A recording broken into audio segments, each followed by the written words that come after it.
வணக்கம் friends, welcome to சுபீஸ் wonderland. இன்றைக்கி நம்ம சூப்பர் அண்ட் கிறிஸ்பியான ஸ்நாக்ஸ் ரெசிபி தாங்க செய்ய போகிறோம்.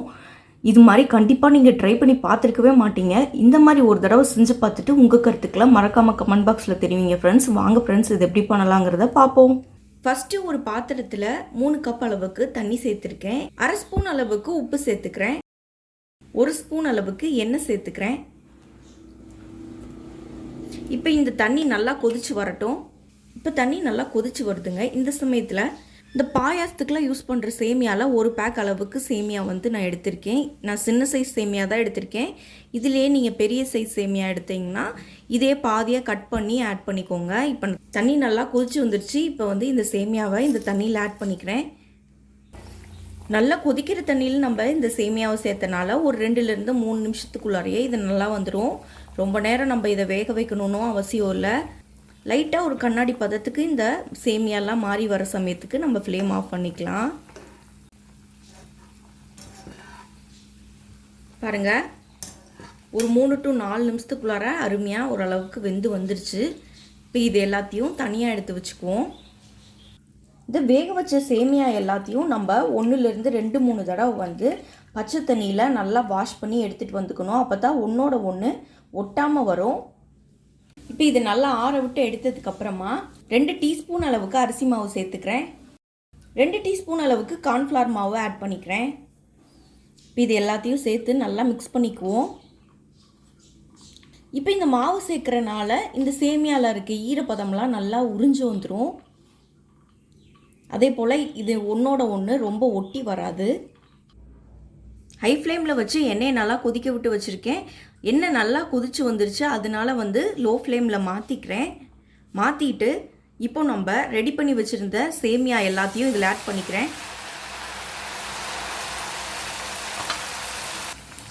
இப்போ ஒரு மிதமான ஹீட்லேயே வச்சு இதை நல்லா ஃப்ரை பண்ணி எடுத்துக்குவோம். 2 பக்கம் நல்லா மாற்றி மாற்றி போட்டு லைட்டாக ஒரு டார்க் ப்ரௌன் கலரில் வர அளவுக்கு நல்லா ஃப்ரை பண்ணி எடுத்துக்குவோம்.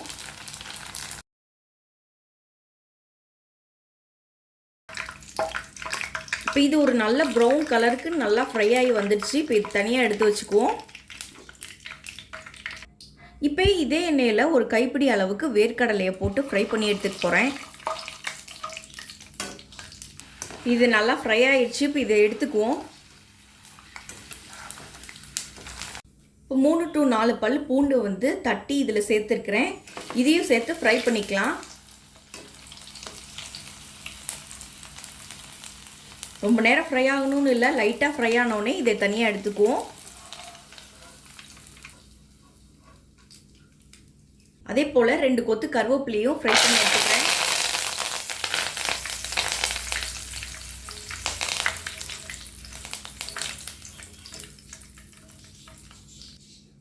ஃபஸ்ட்டு நம்ம ஃப்ரை பண்ணி வச்சுருந்த அந்த சேமியா எல்லாத்தையும் நல்லா நொறுக்கி விட்டு எடுத்துக்கலாம். இப்போ நம்ம ஃப்ரை பண்ணி வச்சுருந்த பூண்டு கருவேப்பிலை எல்லாத்தையும் ஆட் பண்ணிக்கிறேன். இதிலே ஒரு கைப்பிடி அளவுக்கு பொட்டுக்கடலை ஆட் பண்ணிக்கிறேன். நம்ம ஃப்ரை பண்ணி வச்சுருந்த வேர்க்கடலையும் சேர்த்துக்கிறேன். இல்லை கொஞ்சமாக உப்பு சேர்த்துக்கலாம். அதே போல் கொஞ்சமாக மிளகாய்த்தூள் உங்கள் காரத்துக்கு தகுந்த மாதிரி நீங்கள் ஆட் பண்ணிக்கலாம். இப்போ இது எல்லாத்தையும் நல்லா மிக்ஸ் பண்ணி எடுத்துக்குவோம்.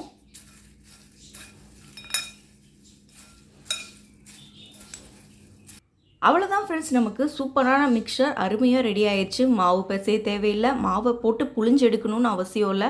ரொம்ப சூப்பர் அண்ட் டேஸ்டியான மிக்சரை இன்ஸ்டண்ட்டாக ஈஸியாக பண்ணிடலாம். இது மாதிரி நீங்களும் இந்த ரெசிபியை ட்ரை பண்ணி பார்த்துட்டு உங்கள் கருத்துக்களை மறக்காமல் கமெண்ட் பாக்ஸில் தெரிவிங்க ஃப்ரெண்ட்ஸ். மீண்டும் இன்னொரு நல்ல ரெசிபியோடு உங்களை மீட் பண்ணுறேன். அதுவரை உங்களிடமிருந்து விடைபெறுவது சுபீஸ் ஒண்டர்லேண்ட். தேங்க்யூ.